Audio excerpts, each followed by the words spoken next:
Good morning, everyone, and happy Thurby.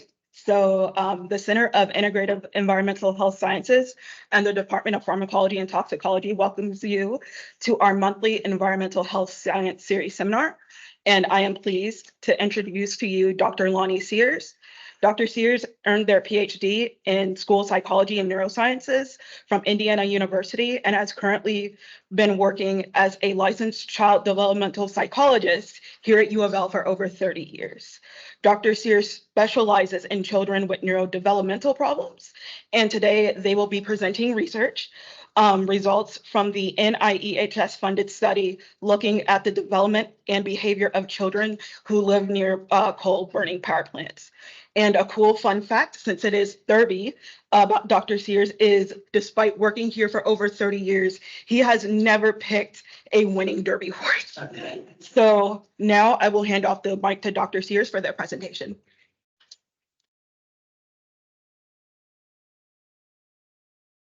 Is this working? Sound working?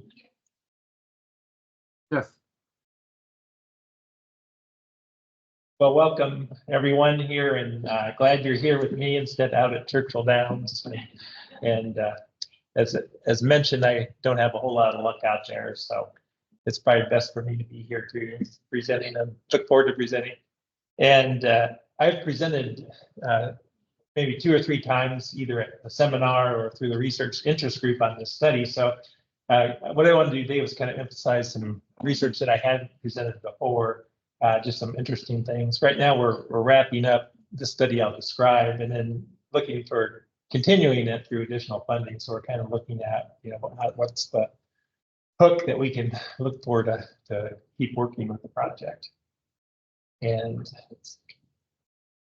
so what I want to do is review the coal ash study. And again, this is a study looking at children living in the area of coal burning power plants that are converting to natural gas, but at the time they were coal burning. And when I talk about indoor air pollution, so we measured indoor air pollution for the week in the child's home and look at how that relates to behavior. And then just wanted to provide some additional analyses looking at sex and race with indoor pollution. It's kind of the thing I haven't presented before, just wanted to point that out, and then discuss the next steps, kind of where we're headed, and always looking for ideas and insights, how to move ahead. I have no financial conflicts. So there's a lot of research, I shouldn't say a lot, there's research done on air pollution and behavior in children, and some studies cited here. They typically use air monitoring systems. Some have, most have thousands of kids, and they'll use air monitoring and then have parents complete behavior checklists and look to see, is there a relationship of the air pollution with the child's behavior? And the results are equivocal. Some find differences, some don't. So it's hard to know for certain kind of what the effects are of air pollution, and they use different measures of air pollution and behavior. And so the field's kind of uncertain in terms of, can't just say, well, air pollution causes behavior issues from exposures. So what I want to do is look at our study. Our study is a little bit different than all those other studies, and typically they use air pollution monitoring data. And what we did was go into the home and measure the home environment, measured air pollution in the home. So our study is a little unique in that sense, and maybe we have a smaller sample size, but maybe that says something about the results findings from that. These are the coal ash ponds near Cane Run. They burn the coal and then they deposit the leftover materials in these ponds. And there's a lot of kids live near that.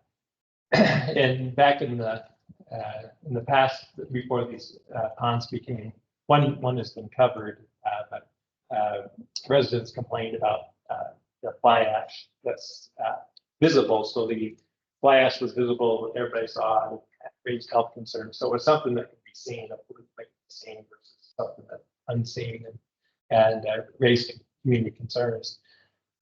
Coal ash is a concern. There's about, for kids' behavior, there's about 1.5 million children that live near a coal ash storage site in the United States.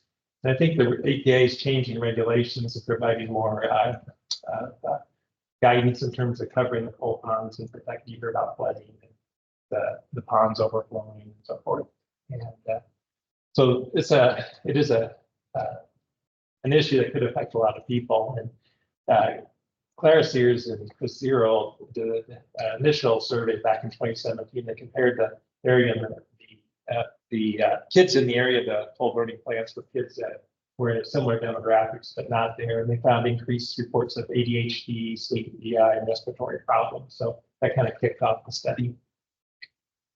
And what we did was send flyers to homes in the study area, 10-mile radius of Cane Run and Mill Creek, southwest Jefferson County and northwest Bullitt County, that area. So we sent flyers and contacted parents and kids 6 to 14 years of age, and then gave them information on the study. We put a sampler in the home to sample air pollution. The kids will do some tests and we're going to collect your nails. And we responded, the parents would respond to those flyers. And then our final sample, we had 281 total that were enrolled, and 269 ended up having data. We have about 47% female, 50% male, age, again, from 6 to 14, average around 10 or 11. Race, white was 74%, and other than white was, that tended to be black, but we just grouped them together as other, and there were 25% identified as other. And then we used mother's education as sort of a measure of social economic status. And so we had high school or less was about 59%, and college degree or grad school about 40%. So we had data on economic resource, what resources do the families have to look at. And then we put these air monitors in, they able to collect PM10, and then we just weigh the filters and determine how much PM10 they have in the home during the week. And then we also use a electron microscopy to look for the fly ash, and the fly ash is the spherical thing. It's spherical forms there from the silica. It's a spherical form less than 2.5 microns. So that's what we're looking for. And then what the lab does is identify, yes, there's fly ash in the home, or no, there's not. And then we got fingernails, and we did a analysis with both PIXI and ICP-MS. We have a paper under review from our research officer, Gray. We were able to compare those two lab approaches, and so we had some data on that. But this provides information on the metal body burden kids, so we have that data. Parents completed surveys. This is how we assess behavior with these surveys, and then we have home cleaning and health history and some information on the demographics there. Kids do these neuropsych tests. They sit in front of the screen for about 30 minutes, and the tests measure attention, impulsivity, processing speed, reaction time, and fine motor speed. So the idea is that you can't just really use a diagnosis. You go around and get the diagnosis, yes or no. But with these neuropsych tests, we can have a continuous measure that's more sensitive to effects of pollutants. And actually, this test was developed for that purpose. Be used with children to look at effects of exposures. And then what we did was give feedback to parents. So after the results were in, we sent parents information on the metal concentrations in their child. And then what we did was compare to the community, mean and median. And basically, said you should go discuss this with your physician and in terms of, or try to answer questions. But again, it was clear to the parents that we're not providing medical care. So they had this information about their child's metal concentrations in their nails, and then gave them behavioral findings. So from the evaluation, we would do an interview and they come up with a diagnosis for the child. And so I give the parents their diagnosis and then recommend next steps, so counseling or school supports or whatever that would be. So we did follow up in that way with parents from the study. Then we also sent them a letter. So I highlighted the text that, so like for this person sample, we did find fly ash in your home, and then tried to to provide some mitigation efforts, and you can, I don't think we really know exactly, but standard things like wet mopping, HEPA, et cetera, et cetera. So trying to give them some guidance on, yes, you've got fly ash, and here's what you can do. So when you look at fly ash, we looked at emotional behavioral concerns, and one thing that really stood out was the emotional or depressive problems. So this is a modified post-on regression, and we always, for all these things, I'll present, we adjust for age, sex, race.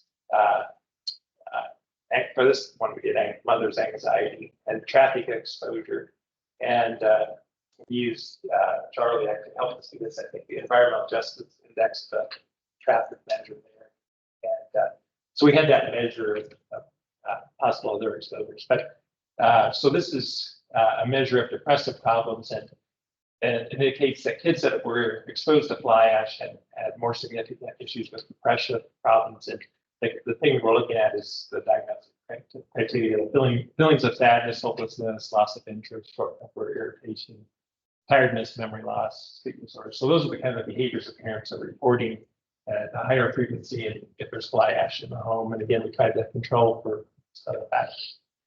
And then, so kind of the question is, we're looking at a week's time in the 6 to 14-year-old, and maybe hard to read this, but it just conveys the idea that the exposures are going to vary depending on the stage of development. So, there's maternal exposures that can affect behavior, prenatal exposures that can affect behavior, and then for the child, the childhood exposures affect emotional behavioral function. And I'm not I don't do cancer or other issues, so I'm more focused on the behavior. But the question comes up, well, these kids are adolescents, and how does it cause depression or anxiety? And some issues like autism, ADHD, for example, it's thought that that's more prenatal exposure. So when we look at exposures, like you're not going to get exposed to something at 6 to become autistic, for example. But with anxiety, depression, the things that we found, there's more evidence that the thinking is that's the onset of anxiety, depression, or this age for kids. So perhaps exposures could be part of that. So there is a sort of a plausible developmental model that exposures in this age can cause depression. And the issue we have is they've been exposed to things since birth. Most of them have lived in their home for all their life, and so they probably have a history of exposures that we're not able to look at. We're also not able to look at things like school exposures or other. So there's a lot of limitations, but I think we found something which is kind of interesting that despite all these limitations, as it notes, there's different, like epigenetic or oxidative stress, and oxidative stress is kind of a popular model for depression, anxiety in kids in terms of from exposures. And then the other thing we found is that this is a paper under review that conduct disorder was also increased in these kids. And it's interesting, just the rule breaking behavior. So with the adjusted model, it's significant. There's an increase, the risk ratio is 1.9. And it's kind of interesting in ADHD, so there wasn't any effect of fly ash on ADHD kind of behavior, which is kind of interesting. And then, so for kids, kids that are depressed, irritable, they're more likely to have conduct problems. And this doesn't mean they're stealing in jail. It means they're talking back or disruptive or getting sent to the principal's office. Those kind of issues. So they kind of go together with the depression. When you're irritable, you're not likely to comply with rules and such. And we got into a discussion with reviewers, and there's a paper I'll show you where they looked at social factors, like they use social determinants of health, like race. And they said, well, you should look at that. So we did control for it, but we didn't stratify for it. So after we stratified for it, we found this difference. So for aggressive behavior, so for the folks that the kids identified as white, the odds ratio was 2.39, which is significant. increase in fly ash related conduct problems. So if you had fly ash in the home, it's more likely to have conduct problems. For the other, and these are primarily Black, there was not that relationship. So for all these kind of difficult behaviors, the fly ash didn't seem to make a difference for the Black kids or other race identified kids. And it's a small sample, so it's an interesting finding, but there could be issues like where the homes were, and we don't think that's an issue if we look at where the fly ash is, but it's something to be explored further, whether we have these differences. And the authors of this is a study in UK. They had 4,000 kids, and they did this is using air monitoring, and they looked at PM 2.5, the ultrafine particles, and they looked a little bit more into some of these race and ethnicity issues, which I think are interesting. So first, on the y-axis is this conduct score. So higher means bad behavior, worse behavior, more difficult behaviors. And then age, and there's usually a trend in conduct that kids get a little bit better over time. But what they found is they give the kids formed a survey that asked about experience of racism and have you experienced racism and how much, and so for those kids that well, first, so the dotted line is higher, PM 2.5 or 17.7 parts per million, and so you can see that the difference here, like for no racism, is that there's a decline, a normal decline in conduct problems over the ages, whereas those that were exposed to the more likely to have PM 2.5, there was not that decline. You might think that kids get worse with age, but not on these measures. They should get a little bit better over time. And then for racism, there's a similar model with the 2.5 being kind of flat, no improvement, whereas lower than 17, 2.5, there was some improvement. But you can see that the overall is elevated for kids that experience racism. So if you report racism, you're more likely to have this reported conduct disorder. And then furthermore, on the right-hand side, so here they have on the right is the 2.5 greater than 17 parts per million, the ultrafine particles, and they had a larger sample, and they I really can't comment on the racial components to know what the social determinants of health would go along with that. But there was a separation that like the Black Caribbean and the white British tended to have this increasing response to the PM 2.5 conduct problems. So all the racial groups did not follow the same pattern. There were some differences in race that's reported that seemed to affect how they responded to environmental exposures.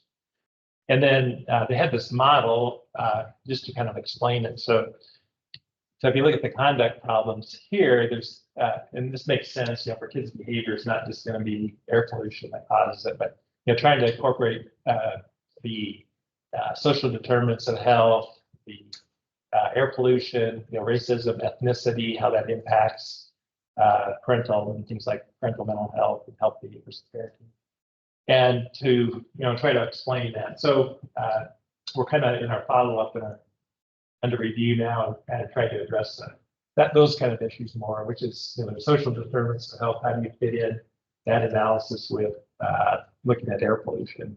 It's not a new problem. One we're looking at.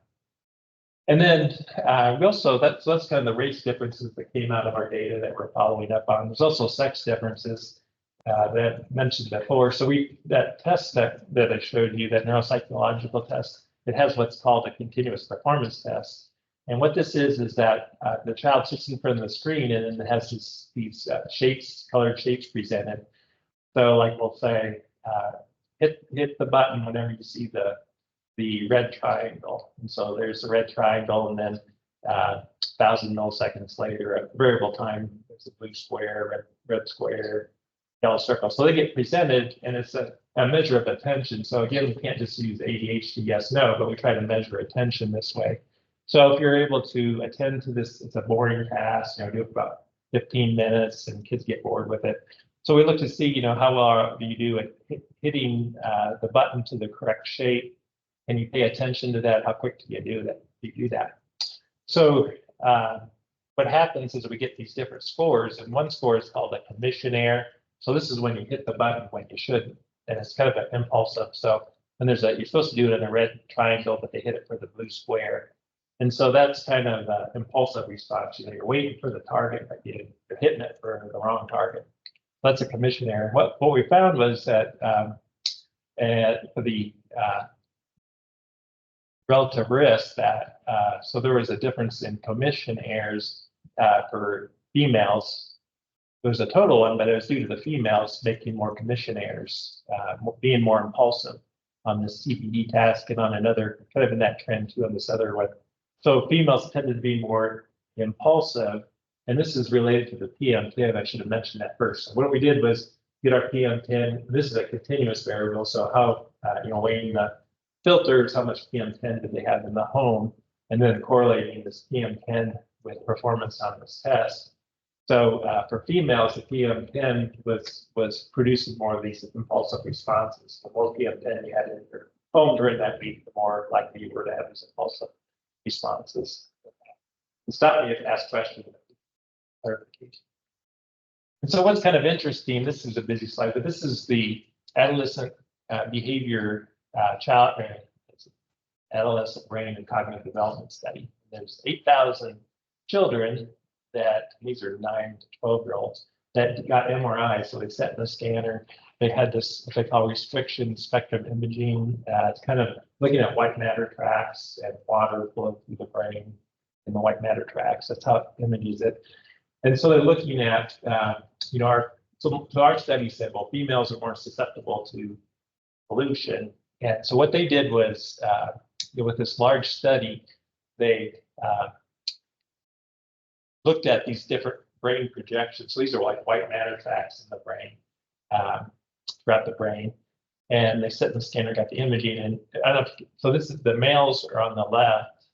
These are two different kinds of MRI scans. So what we're looking at is males are on the left and females are on the right. And wherever there's a dot means there's a significant correlation between the, so I'll get back up a little. So they looked at the child's location where they lived and looked at pollution and used that measure. They used PM 2.5, ozone, and nitric dioxide for the measures that they pulled from the air monitoring. And they noted that all of the levels were below EPA regulation. So these are kids that are living in areas that are below EPA standards. So this is effects that they find in low levels of exposures. Anyway, so wherever there are dots, that means there's a significant correlation between this brain region and the PM 2.5 in the area. And so, for example, for males, you can kind of see, and the colors are like heat maps. They represent what direction, but it's more, the dots indicate what areas are related to the PM 2.5 in this column. This first column says PM 2.5 at age 9, and then nitric oxide, ozone, or nitric dioxide. And then if you can look at the difference, you can see that there's differences in between female and male and correlations or relationships of the PM 2.5 to the brain structure, the connections. And on both scans, you can see that. So like for here, PM 2.5 for the males, there really is not any area that's associated with that. But you can see for females, there is this number of brain regions, and these are all just different, getting tracks in the brain that we looked at. And some of these include areas that are involved in that impulsive response in the frontal lobes, frontal cortical connection. And this is a preprint, it's still under review, but just with this ABCD study, I think there'll be a lot of interesting stuff coming out. And kind of saying what we found, that female children seem to be more susceptible to the 2.5 air pollution. It didn't seem to hold up, I think, for the ozone and the nitric oxide. For me, that was kind of interesting finding, kind of fits with what we had seen So kind of the conclusions from the study, many homes near coal burning plants have evidence of fly ash. About 44% they go into the home, and in the filters, about 44% have that. Children exposed to fly ash in the area are increased risk of depressed mood, conduct problems, and poor school performance. I didn't mention that, but the kids that had fly ash were more likely to be retained or have special education services. Again, controlling for all those demographic factors. And then, the effect of pollution on child behavior is impacted by the social environmental factors that we're trying to resubmit a grant, figure out how we're going to address these kind of questions, looking at behavior, the social determinants of health. And then we found sex differences with increased PM10 in the home, effects on attention, impulse control in females. So sex differences there. So our next steps, we'd like to follow this sample. So again, it was 281 that enrolled and 269 that we have, and see if we can follow up. And one interesting thing we'd look at is from those that had fly ash in the home, how many did steps to make mitigation. So we come back a second time, is there still fly ash, or have they done things? So thought that would be an interesting thing to look at. And again, this community is pretty stable, so there's not a lot of movement. So we're hoping to do that. And then, like I said, survey parents. So, did they respond to feedback? Was it helpful? Did they make changes? And then 3, determine if fly ash is still in the home and how it relates to behavior. Do we still have that same pattern? Is there longitudinal effects of that? And then we're going to try to better model. So that kind of the issue is, how do we know it's fly ash? This area has a lot of other pollution. So we're going to try to use air monitoring and do a little bit of trying to control for other factors like traffic and so forth, to try to focus more on the fly ash. One thing I didn't mention then is looking at metals. So getting nails and collecting metals to look at air pollution. And one problem is on the filters, we couldn't also look at metals. So we have the kids' metals, but we don't have a link. The home environment has these metals in it, and the kids have it.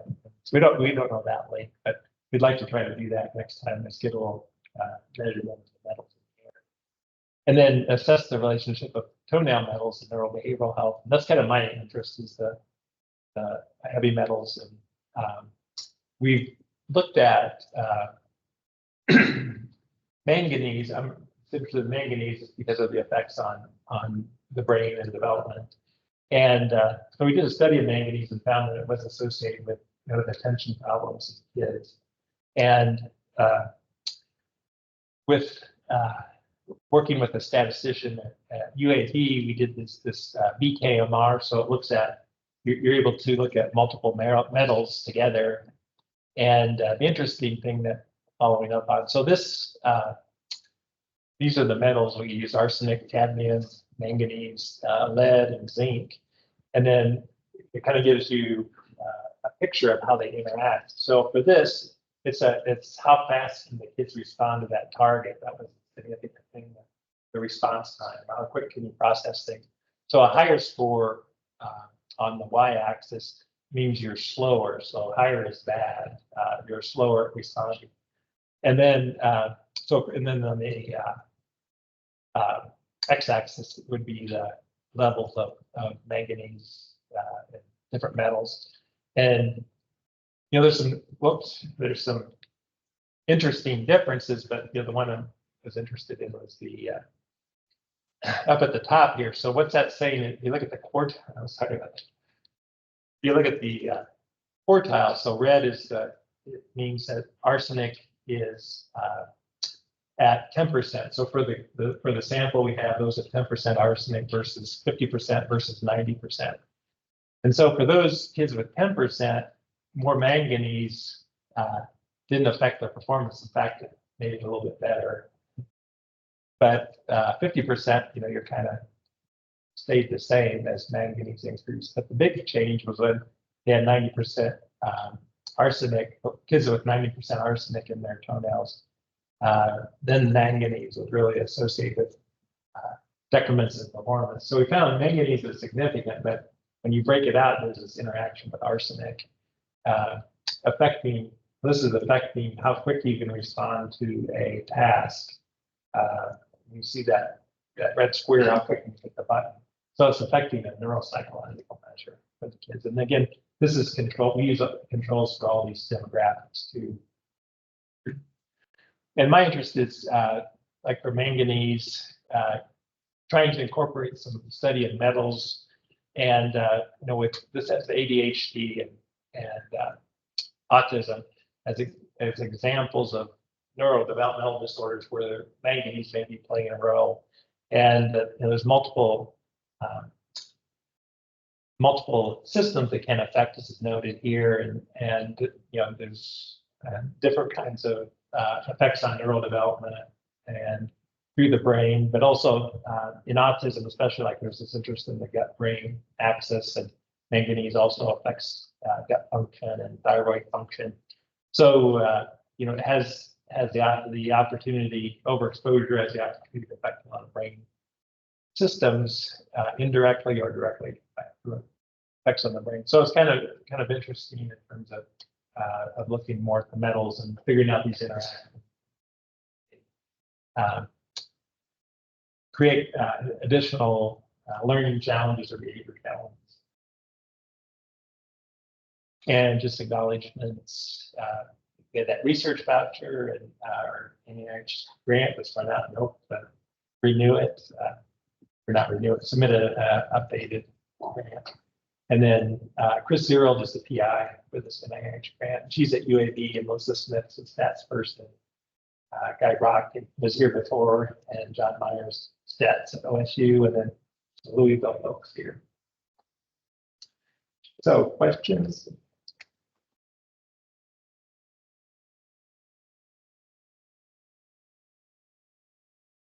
So in the average age of the children was 10, right?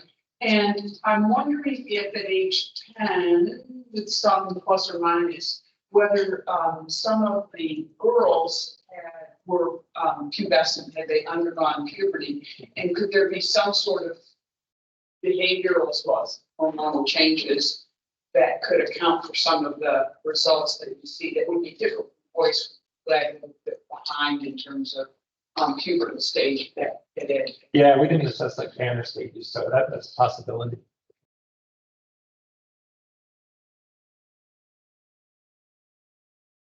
I have two more questions. First is,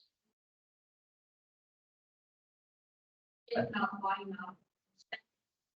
Talking about the impact of a common that is very distressful to do assessment, family stress, or agencies, push-ups, disorder, anything like that. Yeah, we did. Well, for the school, that would have been great. And we did collect school data, so the kids are in different schools, and yeah, that would have been good. My understanding is schools might be more polluted than most. And then we did just had a questionnaire, so I had parents respond if they has been identified as having mental health concern. So we did it that way. We didn't formally assess. So. Has anybody ever done a sibling study such that like you could look at siblings from a similar exposure in home, where you can kind of parse out maybe your homes with kids that are neurodivergent versus those that aren't, exposure to some upbringing. And maybe there's something with ones that are already neurodivergent where they might be more likely to have some of these issues with the same level of exposure. So I wonder if there's multiple hits going on that without doing sibling studies might. I don't know. Yeah, we actually have done that, but the problem is it's a small sample, small sample size, only 10 to 15 things. But they looked at key theme measures, and we did find differences. Like manganese was actually low on the kids that turned out to have autism. So it's not just an easy high low thing. So yeah, there were differences. The problem is that again, it's a small study. You have to be quite careful. And was it conducted, like when was it conducted relative to COVID, where kids might be more in the home? Yeah, unfortunately, we had to stop because of COVID. We were intending to get 300 And we ended it, but yeah, after COVID, we thought, well, it would make sense to continue because the world was different. Yeah.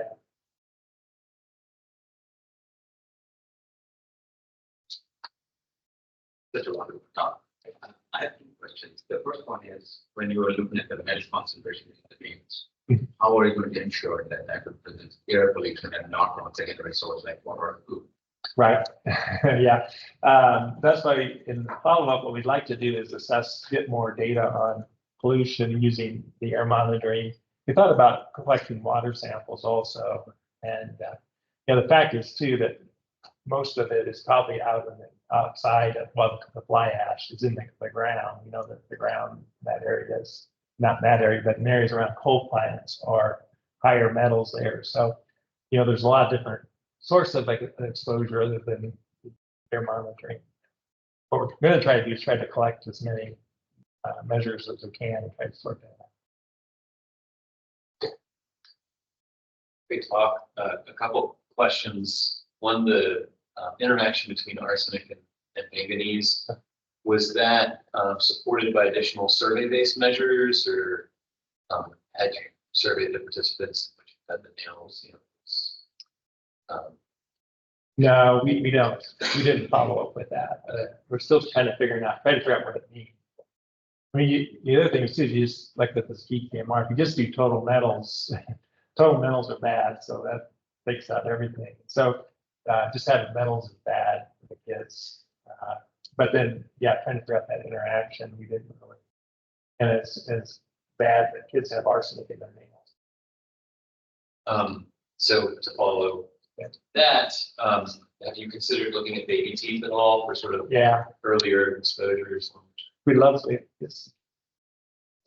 We talked about X-ray fluorescence too. Yeah. And there's a piece of car. And then finally, I mean, I would think that in those with depressive issues or impulsivity issues, that there may be some HPA axis activation. Have you considered any heart rate variability assessments? Not yet. In future studies? Yeah, that would be good. Those kind of, we just collected general parent report medical data, just like we did blood pressure and heart rate. So we have those basic measures, but parent report's not very helpful in terms of knowing exactly what their child's difficulties, medical concerns are. And but yeah, the HPA axis. So trying to figure out what the mechanism is. And I'm not sure we can take that on, but. Well, if you have any interest, I'd be happy to help. Yeah. With heart rate variability, the logistics collection analysis. Yeah, that's good.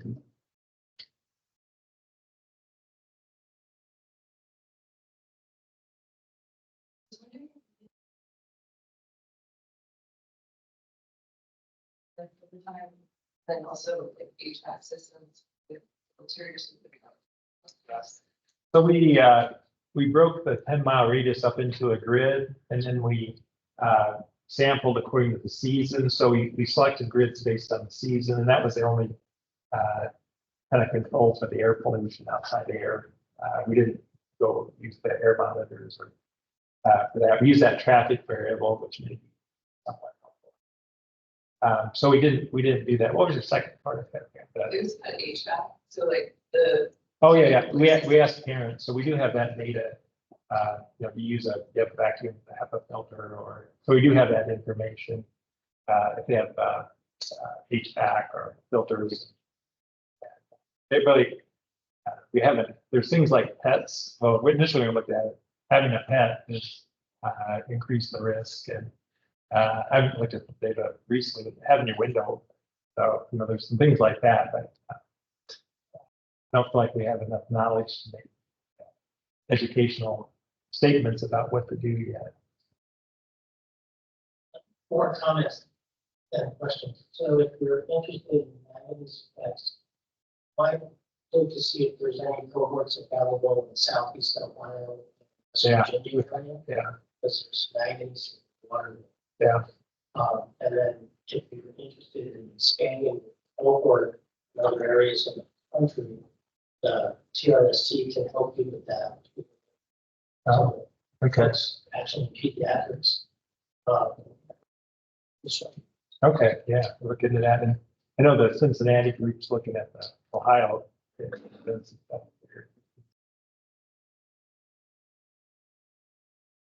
you address the stability of the existing location that the LGN side? Like, are they degrading or stable? Yeah, I can't really. I know they covered in 2018, I believe it was, they covered one of the ponds, the coal ash storage sites. And they're in the, I think the EPA is now starting to regulate, but I can't really comment on it. I know they're going to convert to natural gas, I believe. But yeah, I don't know that policy part of it. In regards to that, is it actually a problem with the ponds or the coal ash pile?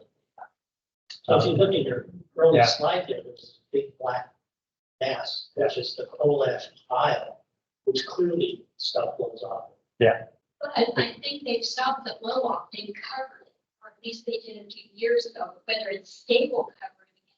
Rating over time is established. Yeah, it's not the pond. I didn't even want to. Yeah, not the pond. They were supposed to spray with water, dust it. Yes, you think. Do. Yeah, I don't know the policy that well, or I'm not a toxicologist, so I said, I had a criticism in the last paper. I said, I called it not neurotoxins, and they said, no, it's neurotoxicants. So I used the wrong word. They corrected me somewhere. Couple of thoughts on all this is that all this debris must be in the lawns, the yards, I don't know, playgrounds, whatever the children are playing in, play outside, and also for pets like dogs who go in and out, they would also be bringing it in, so there must be a lot. Yeah, I think I've talked to Johnny Wise about, he does certain bug or something, so it can test metals and bugs or Bill bugs. gill bug. Or not to labor. Yeah. But back to your about the outside distribution of metals from those piles. Yeah, somebody needs to go in and screen the ground and say, "Well, that's part of that." It'd be a really good project for the key summer program. We can save